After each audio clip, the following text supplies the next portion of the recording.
నమస్తే అన్న. నమస్తే. మీ పేరు? నా పేరు సంతోష్, ఎస్ఎఫ్ఐ మేడ్చల్ మల్కాజ్గిరి జిల్లా కార్యదర్శి. ఈరోజు సిఎంఆర్ కళాశాలలో అమ్మాయిల వాష్రూమ్లో వీడియోలు రికార్డ్ చేసి బ్లాక్మెయిల్ చేసిన దుండగులను అరెస్టు చేయాలని చెప్పేసి ఎస్ఎఫ్ఐ ఏఎస్ఎఫ్గా ధర్నా నిర్వహిస్తూ ఉన్నాం. ఎందుకంటే ఈరోజు సిఎంఆర్ కళాశాలల్లో దాదాపు రాత్రి నుంచి ఇప్పటి వరకు విద్యార్థులు ఆందోళన చేస్తూ ఉంటే ప్రభుత్వం కావచ్చు, ఇక్కడున్న చైర్మన్ కావచ్చు, ఎవరు కూడా స్పందించకపోవడం సిగ్గుచేటు. ఇక్కడున్న జేఎన్టీ యూనివర్సిటీ కావచ్చు, సిఎంఆర్ కళాశాల గుర్తింపు రద్దు చేయాలి, కానీ ఇప్పటి వరకు కూడా వేచి చూస్తూ యాజమాన్యానికి సపోర్ట్గా వత్తాసు పలకడం సిగ్గుచేటు.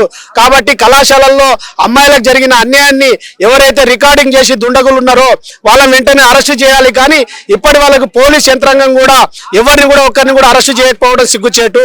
ఎవరు రికార్డ్ చేశారు ఏంటి అని చెప్పేసి ఇప్పటి వరకు కూడా ఫారెస్ట్ రిపోర్ట్ తెచ్చి ఆ దుండగులను అరెస్టు చేసినట్టుగా ఈరోజు పోలీస్ వాళ్ళు కూడా చెప్పకపోవడం ఈ సరైన విధానం కాదు. కాబట్టి వెంటనే అమ్మాయిలకు న్యాయం జరగాలంటే ప్రీతి రెడ్డి అనే వార్డను ఈరోజు అమ్మాయిలను వేధిస్తున్న ప్రీతి రెడ్డిని వెంటనే అరెస్టు చేయాలి, గోపాల్ రెడ్డిని అరెస్టు చేయాలి, సిఎంఆర్ కళాశాల ఇంజనీరింగ్ కళాశాల గుర్తింపు రద్దు చేయాలని చెప్పేసి ఈరోజు విద్యార్థి సంఘంగా డిమాండ్ చేస్తా ఉన్నాం.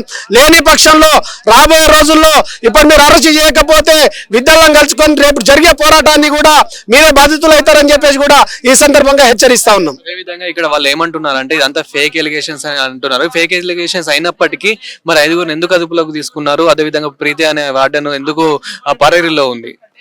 ఈ రోజు ఫేక్ అని చెప్పేసి కావాలని గోపాల్ రెడ్డి డబ్బు ధనంతో మల్లారెడ్డి దగ్గర డబ్బులు ఉన్నాయని చెప్పేసి ఇష్యూని పక్కదారికి పట్టేయడం కోసం ఈరోజు ఫేక్ అని చెప్పేసి చెప్తా ఉన్నారు. స్వయంగా అమ్మాయిలే ఈరోజు మా వీడియోలు తీశారని చెప్పేసి వాళ్ళే స్వయంగా చెప్తా ఉంటే ఈరోజు ఫేక్ అని చెప్పేసి చెప్పిన వాళ్ళే ఈరోజు దుండగులుగా ఉన్నారు. కాబట్టి వాళ్ళని మొదటిగా అరెస్ట్ చేయండి అని చెప్పేసి మేము డిమాండ్ చేస్తా ఉన్నాం. ఈరోజు 300 వీడియోస్, ఈరోజు అమ్మాయిల వీడియోస్, ఆడపిల్లల వీడియోస్ బయటికి వెళ్ళి వాళ్ళ బాధల్లో ఉంటే ఈరోజు ఫేక్ అని చెప్పేసి ఇష్యూని కొట్టేయడం అంటే ఈ దుర్మార్గమైన చర్య. రేవంత్ రెడ్డి ప్రజాప్రభుత్వం అని చెప్పేసి దెబ్బలు దడుచుకున్న రేవంత్ రెడ్డి ఎందుకు ఈరోజు అమ్మాయిలకు అన్యాయం జరిగితే రావట్లేదు?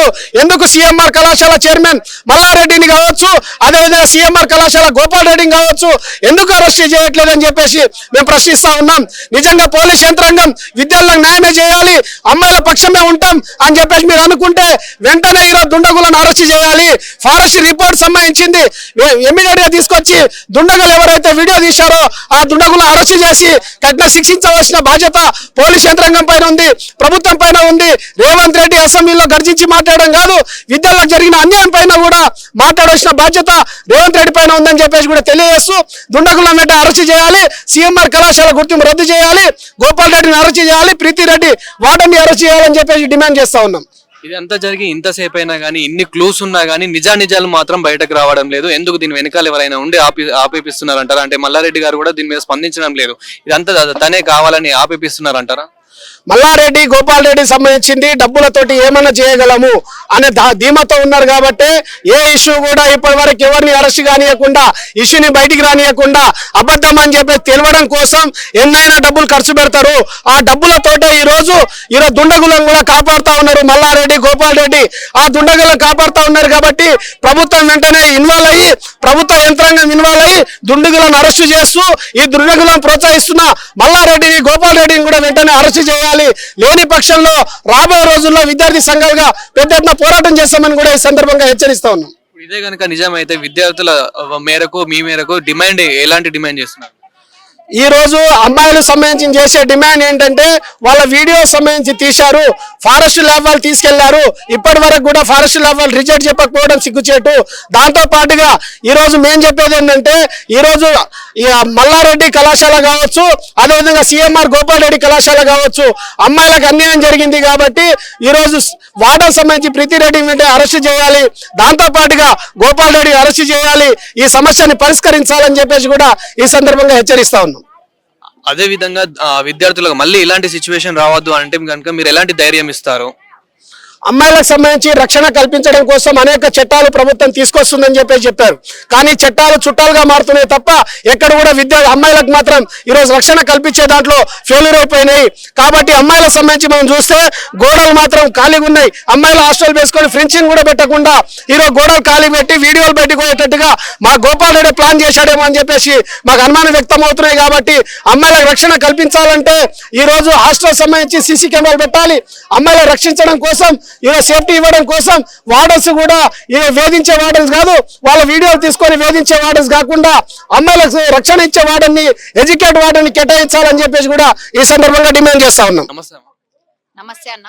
సో అసలు ఏం జరిగింది అంటే విద్యార్థుల ఫొటోస్ వీడియోస్ తీసి అసభ్యంగా తీసి బ్లాక్మెయిల్ చేస్తున్నారని చెప్పేసి కూడా వాళ్ళు అంటున్నారు. కానీ ఇదంతా ఫేక్ ఎలిగేషన్స్ అని చెప్పేసి పోలీసులతో పాటు ఇంకా ఇక్కడ ఉన్న ప్రిన్సిపల్ ఎవరైతే ఉన్నారో అదంతా ఏం లేదు, ఇదంతా ఊరికేనే అలా అనుకుంటున్నారు, ఊహ మాత్రం అని చెప్పేసి కూడా వీళ్ళు మాట్లాడుతూ ఉన్నారు.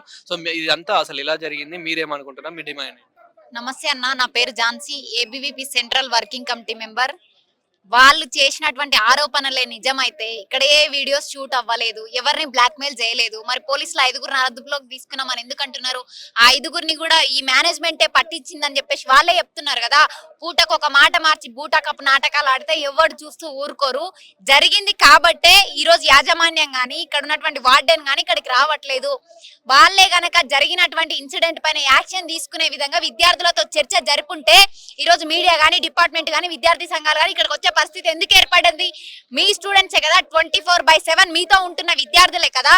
వాళ్ళు అక్కడ 4 గోడల మధ్య జరిగిన ఇన్సిడెంట్ ఇక్కడి వరకు వచ్చిందంటే మీ నిర్లక్ష్యం కాదా? మీ హస్తం లేకపోతే ప్రీతిరెడ్డి గారు మేడం ఇన్సిడెంట్ జరిగింది, ఇది మా ప్రాబ్లం అని చెప్పుకున్నప్పుడు ఆమె ఒక ఎంత నీచాదంగా కామెంట్ చేస్తుందంటే విద్యార్థులని ఎవడో మోజుపడి వచ్చి మీ మీద వీడియోస్ తీస్తే మేమేం చేయాలా అంటే ఇప్పుడు ఆ ప్రీతిరెడ్డి అనే ఆమె కూడా వార్డెన్ ఎవరైతే ఉన్నారో సో అతను పరారీలో ఉందన్నట్లు కూడా వినిపిస్తుంది. పరారీలో ఖచ్చితంగా ఉంది. స్వయంగా మన దగ్గర వీడియో విజువల్స్ కూడా విద్యార్థులు ఇంత ముందు చూపించారు. అర్ధరాత్రి 12 గంటలకి దొడ్డిదారిన పారిపోయినటువంటి విజువల్స్ కూడా మన దగ్గర ఉన్నాయి. నిజంగా వార్డెన్ యొక్క తప్పిదం లేకపోతే నువ్వు ఇక్కడ ఉండి జరిగింది ఇది యాక్షన్ తీసుకుంటామని నువ్వు విద్యార్థులకు ఎందుకు భరోసా ఇస్తలేవు? భరోసా ఇయ్యకపోగా మీరు మీ మీద మోజుతో వచ్చి ఎవడో వీడియోస్ తీసినట్టే ఎవడో బయటకు వస్తే నువ్వు క్యాంపస్ లో ఉండి గడ్డి వీక్తున్నావా? ఏం చేస్తున్నావు? క్యాంపస్ లో ఉన్నప్పుడు ప్రతి రెస్పాన్సిబిలిటీ నీకు ఉంటది, సంరక్షించాల్సినటువంటి బాధ్యత మీకు ఉంటది. ఆఫీస్ లో ఎక్కడ చూసినా సీసీ కెమెరాలు, ఒక్కొక్క పోల్ కు ఒక్కొక్క సీసీ కెమెరా కనిపిస్తుంది కదా. మరి వాడెవడో లోపలికి వచ్చి పోయిందాకా కూడా మీ సీసీ కెమెరాలో రికార్డ్ లేదా? ఇన్ కేస్ లేకపోతే మీరు ఒకవేళ తప్పు జరగకపోతే ఆ విజువల్స్ ఎందుకు బయట పెట్టట్లేదు? బయట పెడతలేరు, మీరు తప్పించుకుంటున్నారంటే ఖచ్చితంగా జరిగిన దాంట్లో మీ హస్తం ఉంది. గతంలో కూడా అనేక సార్లు కంప్లైంట్లు ఇచ్చినప్పటికీ కూడా ఇక్కడ సెక్యూరిటీ కావచ్చు, వర్కర్స్ కావచ్చు, మీరు జెంట్స్ ఎందుకు పెడుతున్నారు? లక్షల ఫీజులు దొబ్బుతున్నారు కదా. లేడీ సెక్యూరిటీని పెట్టండి, లేడీ వర్కర్స్ ని పెట్టండి. మీరు సంరక్షించాల్సిన బాధ్యత మీ పైన ఉంది. మంచి జరిగినా చెడు జరిగినా 24/7 ప్రతిది కూడా సంరక్షించాల్సినటువంటి బాధ్యత మీది. అక్కడ తల్లిదండ్రులు మీ మీద నమ్మకంతో ఇక్కడ వదిలేసిపోతే వాళ్ళ మాన ప్రాణాలకు రక్షణ కల్పించినప్పుడు ఇటువంటి క్యాంపస్ లకు నడిచే అర్హత లేదు. ఇట్లాంటి వాటిపైన చర్యలు తీసుకొని వెంటనే క్యాంపస్ సీజ్ చేయాలి. ఎట్ ఏ టైం విద్యార్థులకు అన్యాయం జరగకుండా వేరే క్యాంపస్ ద్వారా వాళ్ళని ఎగ్జామ్స్ రాయించి ఇటువంటి సంఘటనలు జరగకుండా న్యాయపరమైన చర్యలు తీసుకొని ప్రతి ఒక్క నిందితులను కూడా కఠినంగా శిక్షించాలని మేము డిమాండ్ చేస్తా ఉన్నాం. ఇప్పుడు అన్ని ఫింగర్ ప్రింట్స్ ఉన్నా గానీ అన్నున్నా గానీ ఇంకా నిజాలు అనేటివి ఎందుకు బయటకు వస్తలేవు? ఒకటి, ఇందులో మేనేజ్మెంట్ వార్డెన్ ఇన్వాల్వ్మెంట్ ఉంది. వాళ్ళు తప్పించుకోవాలంటే అసలైన నిందితుడిని తప్పించాలి. వాళ్ళని పట్టుకుంటే నిజం అనేది ఏ రోజుకైనా నిజం బయటికి వస్తుంది. వాళ్ళు తప్పించుకునే దాంట్లో భాగంగానే ఇవన్నీ కుట్రలు చేస్తా ఉన్నారు. మీరు ఎన్ని కుట్రలు చేసినా ఈ రోజు విద్యార్థులను బంధిస్తున్నారు తాళాలేసి. ఒక్క రోజు బంధిస్తారేమో, 2 రోజులు బంధిస్తారేమో. విద్యార్థులు క్యాంపస్ లో నుంచి బయటికి రాకపోయినా గతంలో ఓ శ్రీనిధి కావచ్చు, గురునానక్ ఇట్లాంటి అనేక క్యాంపస్లను రోడ్డు మీద నిలబెట్టినటువంటి ఘనత విద్యార్థి పరిషత్కు ఉంది. మీరు విద్యార్థులను బంధించినంత మాత్రాన విద్యార్థి పరిషత్ ఉద్యమాన్ని ఆపదు. ఏ ఒక్కరు రాకపోయినా మేము ఒక్క జెండా పట్టుకొని ఒక్కరం ఉన్నా సరే చివరి వరకు మేము కొట్లాడుతూనే ఉంటాం. ఈ ఉద్యమాన్ని ఉధృతం చేస్తూనే ఉంటాం. విద్యార్థులకు న్యాయం జరిగే వరకు కూడా వాళ్ళ పక్షాన నిలబడతాం.